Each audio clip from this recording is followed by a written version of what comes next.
La anomalía en el mercado de la plata no comenzó con un titular, sino con una divergencia imposible de ignorar.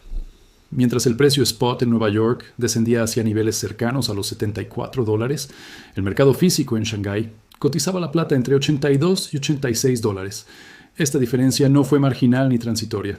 Representó una ruptura directa entre el mercado de papel occidental y el mercado físico oriental, señalando que ambos ya no estaban reflejando la misma realidad. En condiciones normales, un diferencial de este tamaño activaría mecanismos de arbitraje capaces de cerrar rápidamente la brecha. El metal fluiría desde el mercado más barato hacia el más caro hasta restablecer el equilibrio. Lo que ocurrió fue lo contrario. El diferencial persistió y se amplió, indicando que el arbitraje físico no estaba funcionando. La razón no fue la falta de incentivos, sino la falta de metal disponible para ejecutarlos. Esta desconexión expuso una debilidad estructural. El precio en Nueva York seguía determinado por contratos de papel que asumían la disponibilidad de plata física para respaldarlos. Sin embargo, el mercado de Shanghái reflejaba transacciones reales por metal entregable, donde la escasez se traducía directamente en primas más altas. El resultado fue la coexistencia de dos precios para un mismo activo, uno financiero y otro físico. La persistencia de este desequilibrio indicó que el mercado occidental ya no estaba liderando el descubrimiento de precios. En su lugar, el precio físico en Oriente comenzó a establecer el valor real de la plata, mientras que el precio de papel quedaba rezagado, sostenido por estructuras que no exigían entrega inmediata. Esta dinámica reveló que el sistema de precios basado en derivados estaba perdiendo su capacidad de representar la oferta y la demanda reales. Más que una distorsión temporal, esta desconexión fue presentada como evidencia de un mercado roto. La plata no estaba siendo valorada de forma uniforme porque el acceso al metal físico se había convertido en el factor dominante. A partir de ese punto, el precio dejó de ser una referencia abstracta y pasó a reflejar la disponibilidad real del recurso. La raíz de esta distorsión no se encuentra únicamente en la dinámica del mercado, sino en un cambio normativo específico. La Orden Ejecutiva 1436, y en particular su Anexo 2, introdujo una excepción que alteró de forma silenciosa el flujo global de la plata. Mientras la mayoría de los bienes que ingresan a Estados Unidos quedaron sujetos a aranceles recíprocos elevados, el bullion, incluida la plata, fue explícitamente excluido de esas medidas. Esta exención creó lo que se describió como un vacío legal, estructural. En la práctica, significó que los productos terminados, como paneles solares, acero procesado o componentes electrónicos, podían enfrentar aranceles de entre el 10% y el 100%, mientras que la plata en bruto podía importarse sin ningún tipo de impuesto. El incentivo resultante fue inmediato y contundente. Desde el punto de vista económico, la lógica se volvió clara. Importar productos manufacturados desde el exterior pasó a ser significativamente más costoso que importar la materia prima y fabricar localmente. La plata, al quedar fuera del régimen arancelario, se convirtió en el insumo clave para evitar penalizaciones comerciales. No se trató de una política diseñada explícitamente para la plata, pero su efecto sobre ella fue directo. Este vacío no fue anunciado como una estrategia de acumulación de metales, pero funcionó como tal. Al eliminar el costo de importar plata física, la Orden Ejecutiva favoreció su entrada al país justo en un momento en que otros bienes enfrentaban barreras crecientes. La consecuencia fue una presión adicional sobre un mercado físico ya ajustado. La importancia del Anexo 2 radica en su asimetría. Mientras los bienes finales quedaron atrapados en un entorno de costos crecientes, la plata quedó liberada de ese peso. Esta diferencia alteró las decisiones de empresas y cadenas de suministro, transformando a la plata en un activo estratégico dentro del nuevo marco comercial. Así, lo que parecía una excepción técnica se convirtió en un factor central para entender por qué el mercado físico comenzó a tensarse aún más. La Orden Ejecutiva no creó la escasez, pero aceleró su manifestación al redirigir flujos de demanda hacia un activo que ya mostraba señales de agotamiento. La exención arancelaria para la plata en bruto no operó en el vacío. Su efecto se amplificó al contrastarse con los aranceles aplicados a los productos terminados. Para los fabricantes, la diferencia entre importar un bien acabado o producirlo localmente se volvió decisiva. Si un panel solar terminado enfrentaba un arancel del 100%, mientras que la plata necesaria para fabricarlo ingresaba sin impuestos, la elección económica dejaba de ser ambigua. Este nuevo marco incentivó el traslado de procesos productivos hacia Estados Unidos, no como resultado de una ventaja tecnológica inmediata, sino como respuesta a una estructura de costos rediseñada por la política comercial. La plata pasó a ocupar el centro de esa transición. Importarla sin arancel se convirtió en la vía más eficiente para evitar penalizaciones y mantener competitividad. El resultado fue un aumento repentino y concentrado de la demanda física de plata en Norteamérica. No se trató de compras especulativas ni de acumulación financiera, sino de adquisiciones industriales necesarias para sostener líneas de producción. Cada decisión de relocalizar fabricación implicó asegurar suministro de metal en un mercado que ya mostraba tensiones. Este proceso creó una presión adicional sobre el mercado físico occidental. La plata, que antes podía circular con mayor flexibilidad, comenzó a ser absorbida por necesidades productivas inmediatas. A diferencia de la demanda financiera, esta demanda no responde rápidamente a variaciones de precio. Una vez que la producción se reubica, el consumo de insumos se vuelve estructural. La diferencia entre arancel cero para la plata y aranceles elevados para bienes terminados transformó al metal en un recurso estratégico, no por decreto explícito, sino por la lógica de supervivencia empresarial. En ese entorno, asegurar plata dejó de ser una opción y pasó a ser un requisito operativo, intensificando la competencia por un suministro limitado. Este cambio explica por qué la presión sobre la plata física no fue temporal. La política comercial alteró incentivos de largo plazo, creando una demanda sostenida que el mercado físico tuvo dificultades para satisfacer. Así, la exención arancelaria no solo distorsionó precios, sino que reconfiguró el flujo global del metal. El aumento de la demanda industrial dio lugar a lo que se describió como un vacío de reshoring. A medida que más fabricantes evaluaban trasladar producción a territorio estadounidense, la competencia ya no se daba solo en el mercado de productos finales, sino en el acceso a materias primas críticas. La plata se convirtió en el punto de fricción central de ese proceso. Este vacío surgió porque la relocalización productiva no puede ocurrir sin insumos suficientes. Cada planta que se traslada o se expande necesita asegurar cadenas de suministro estables desde el primer día. En un entorno donde los productos terminados enfrentan impuestos punitivos, el arbitraje industrial favorece a quien logra importar plata sin arancel y transformarla localmente. El resultado fue una carrera silenciosa por asegurar metal físico. El arbitraje no se produjo entre mercados financieros, sino entre estructuras productivas. Fabricar localmente con plata importada sin impuestos se volvió más rentable que importar bienes terminados. Esta diferencia de costos incentivó a empresas a adelantar compras, acumular inventarios y asegurar contratos de suministro a largo plazo, incluso a precios más altos. La prioridad pasó a ser disponibilidad, no eficiencia de precio. Este comportamiento intensificó la presión sobre el mercado físico occidental. La plata dejó de circular libremente y comenzó a quedar atrapada en cadenas industriales que no podían permitirse interrupciones. Cada onza asegurada por un fabricante era una onza menos disponible para otros usos, reduciendo la liquidez física del mercado. La consecuencia fue un estrechamiento progresivo de la oferta visible. Aunque el precio de papel no reflejaba inmediatamente esta tensión, el mercado físico comenzó a operar bajo reglas distintas. La competencia por el metal se volvió estructural, impulsada por decisiones empresariales de largo plazo y no por ciclos especulativos. Así, el vacío del reshoring no representó un simple aumento de demanda, sino un cambio en la función de la plata dentro del sistema económico. Pasó de ser un insumo fácilmente accesible a convertirse en un cuello de botella estratégico, amplificando la desconexión entre el mercado físico y el mercado de papel. La presión sobre el suministro global de plata no se limitó a los cambios en la política comercial estadounidense. Coincidió con una decisión estratégica por parte de China que agravó aún más la escasez. A partir del 1 de enero de 2026, China implementó controles de exportación sobre recursos estratégicos, entre ellos la plata. Esta medida alteró de forma inmediata el equilibrio del mercado internacional. China no solo redujo la cantidad de plata disponible para exportación, sino que comenzó a pagar primas más altas para retener el metal dentro de sus propias fronteras. Este comportamiento envió una señal clara al mercado. La prioridad ya no era maximizar exportaciones, sino asegurar suministro interno. En un entorno ya tensionado, esta decisión redujo aún más la oferta accesible para Occidente. El efecto fue acumulativo. Mientras Estados Unidos incentivaba la importación de plata para sostener el reshoring industrial, China limitaba activamente su salida. El resultado fue una contracción simultánea de la oferta disponible en el mercado global. La plata dejó de fluir libremente entre regiones y comenzó a concentrarse allí donde las políticas nacionales la consideraban estratégica. Este tipo de control no opera de forma gradual. Al restringirse la exportación desde uno de los principales centros industriales del mundo, el mercado pierde una fuente clave de liquidez física. Las primas pagadas por China elevaron el umbral de precios necesario para atraer metal fuera de su órbita, desplazando el equilibrio global hacia niveles más altos. La combinación de controles chinos y exenciones arancelarias estadounidenses creó un entorno de competencia directa por el mismo recurso. Ambos bloques actuaron de manera racional desde sus propios intereses, pero el efecto agregado fue una escasez intensificada. La plata se convirtió en un activo disputado por políticas nacionales opuestas, cada una reforzando la presión sobre el suministro.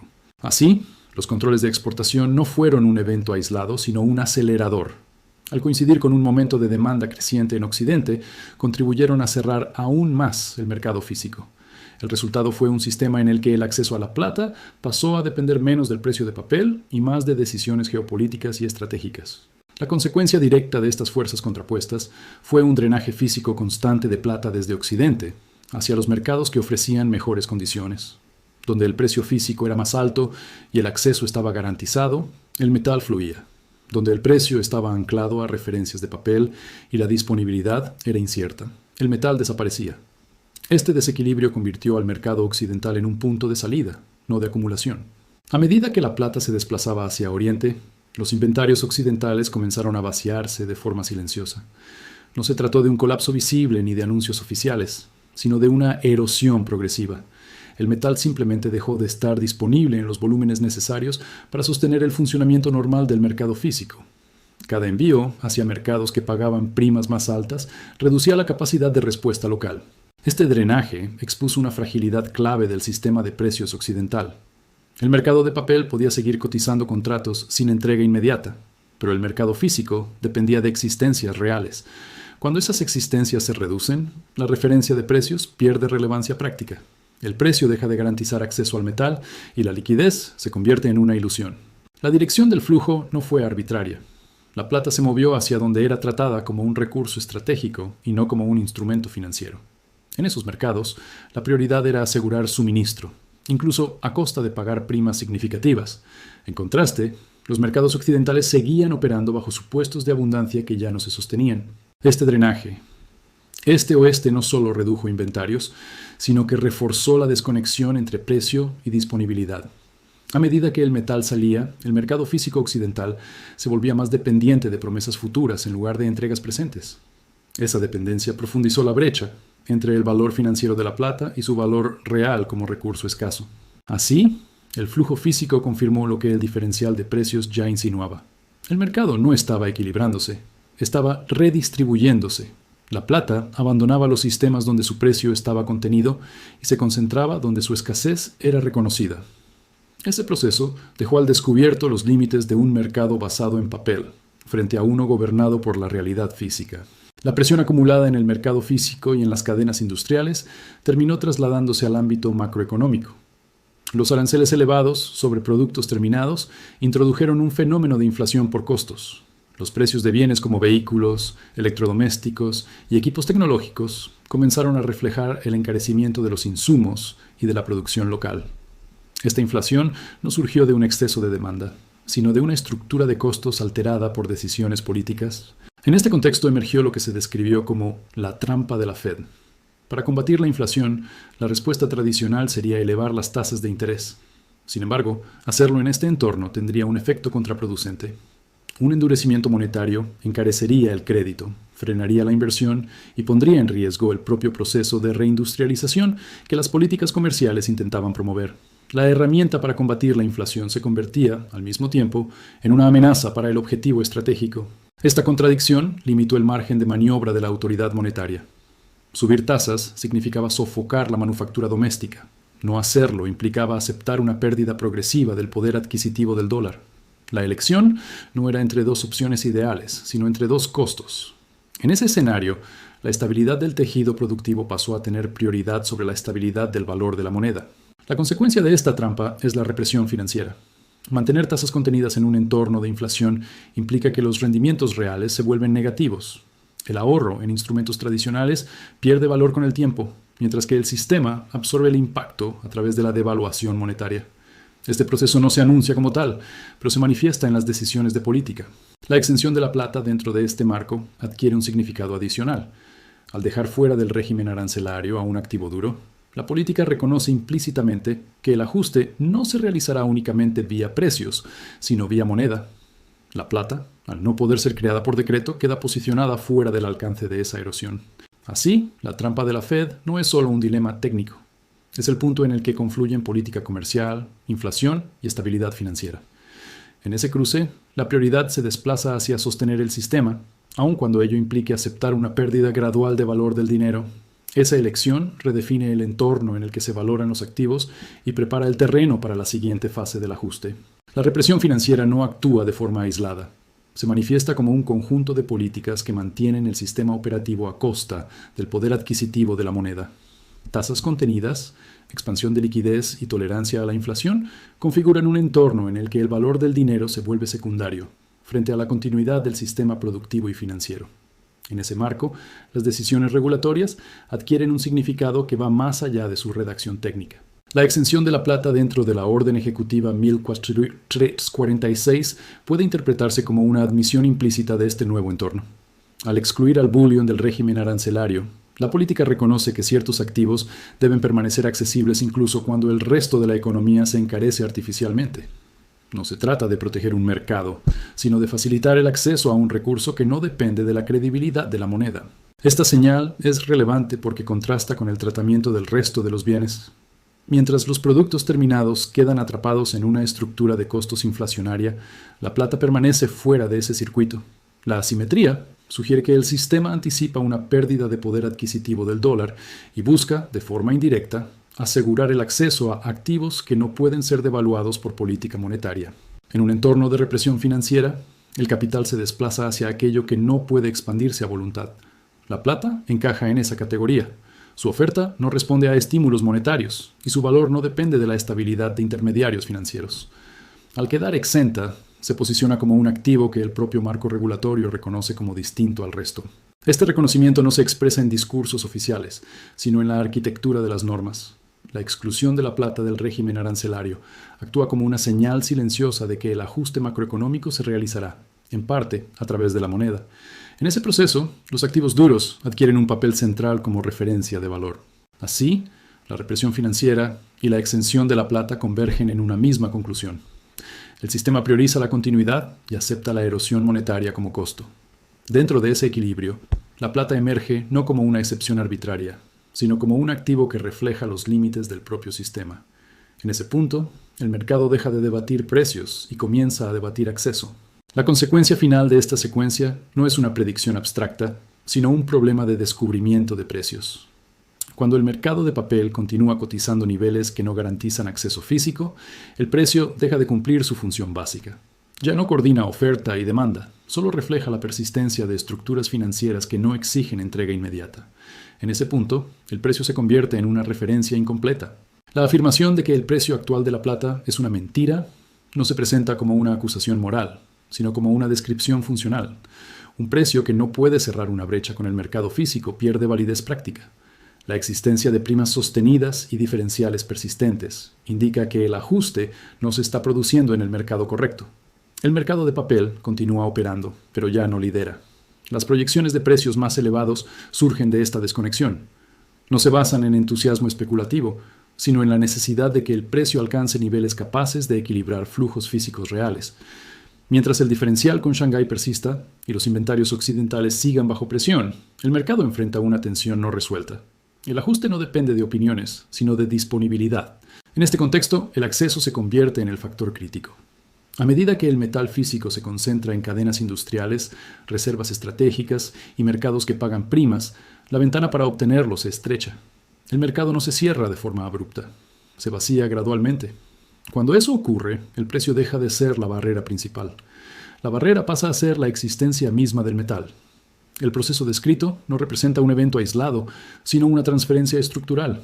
El valor deja de estar anclado en contratos financieros y se desplaza hacia activos que no dependen de intermediarios ni de promesas futuras. La plata, en este marco, no es solo un metal, sino un punto de fricción donde convergen política comercial, represión financiera y escasez física. Con ello se completa el recorrido iniciado por una simple anomalía de precios. Lo que comenzó como una divergencia entre Nueva York y Shanghái terminó revelando una cadena de decisiones y restricciones que reconfiguraron el mercado. El resultado no es una conclusión definitiva, sino una exposición clara de los límites del sistema cuando el papel intenta sustituir a la realidad física.